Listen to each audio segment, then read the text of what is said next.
तो वर्दी उतार कर आइए।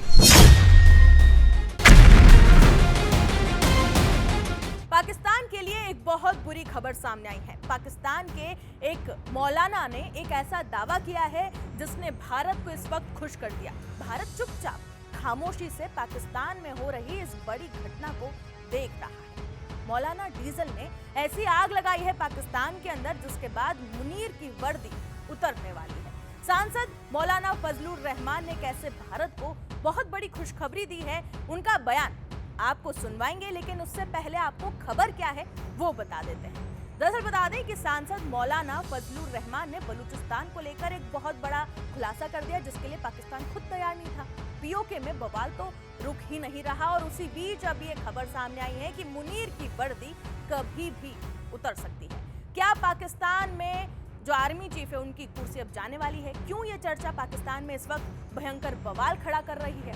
दरअसल बता दें कि पाकिस्तान के सबसे रसूखदार और जमीयत उलेमाए इस्लाम के चीफ मौलाना फजलुर रहमान, जिन्हें पाकिस्तान में मौलाना डीजल भी कहा जाता है, उन्होंने पंजाब के कसूर में एक रैली के दौरान सीधे पाकिस्तान के आर्मी चीफ असीम मुनीर के सीने पर हाथ रख दिया। मौलाना ने मुनीर को लाइव कैमरे पर क्या चुनौती दी, सबसे पहले आप उसे खुद सुन लीजिए।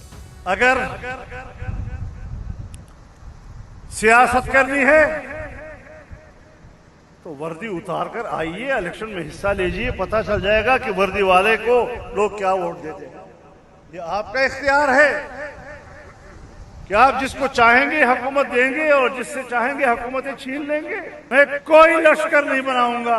मौलाना ने सीधे सीधे पाकिस्तानी फौज के सबसे बड़े काले सच का पर्दाफाश कर दिया पूरी दुनिया के सामने। उन्होंने खुलेआम आरोप लगाया कि पाकिस्तान की फौज अपनी संवैधानिक सीमाएं लांघ चुकी है। फौज जिसे चाहती है उसे जबरदस्ती सत्ता की कुर्सी पर बैठा देती है और जिसे नहीं चाहती उसे हुकूमत छीन लेती है। लेकिन बात सिर्फ यहाँ पर सियासत की नहीं है। मौलाना ने जो अगला खुलासा किया उसने पूरी पाकिस्तानी हुकूमत की पैंट ढीली कर दी। मौलाना फजलुर रहमान ने दावा किया कि बलूचिस्तान का एक बहुत बड़ा हिस्सा अब पाकिस्तान के कंट्रोल से पूरी तरह बाहर हो चुका है। वहां इस्लामाबाद की सरकार का कोई कानून, कोई अधिकार, कुछ भी नहीं चलता।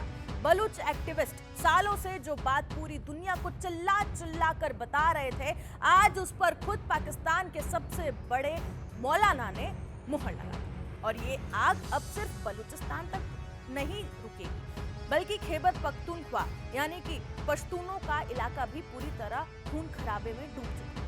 मौलाना के मुताबिक सिर्फ पिछले 2-3 दिनों के अंदर ही खैबर पख्तूनख्वा में 50 से ज्यादा लोगों की लाशें मिली हैं। लेकिन सुनिए, फौज की सबसे घटिया रणनीति पाकिस्तान की फौज की। असीम मुनीर ने हाल ही में यह बयान दिया था कि अकेले फौज आतंकवाद से नहीं लड़ सकती, इसलिए आम नागरिक हथियार उठाए और विद्रोहियों से लड़े। इस पर मौलाना फजलुर रहमान ने मुनीर को धोते हुए ये कहा कि तुम लोग सरहद की रक्षा करने के लिए मोटी मोटी तनख्वाह यानी कि सैलरी ले रहे हो और खून हमारा बहाना चाहते हो। मैं कोई लश्कर नहीं बनाऊंगा।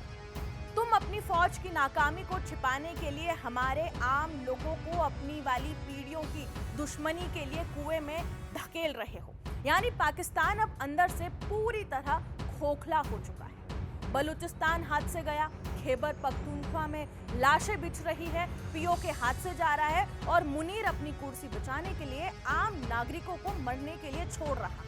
भारत इस वक्त चुपचाप खामोशी से इस तमाशे को देख रहा है, क्योंकि जो पाकिस्तान भारत को तोड़ने के लिए सपने देखता था, आज वही पाकिस्तान खुद अपने ही कर्मों से टुकड़े टुकड़े होने की कगार पर है। इस पूरे बवाल पर और मुनीर की उतरती वर्दी पर आपकी क्या राय है? कमेंट में जरूर बताएं। बाकी तमाम खबरों के लिए जुड़े रहे जी न्यूज़।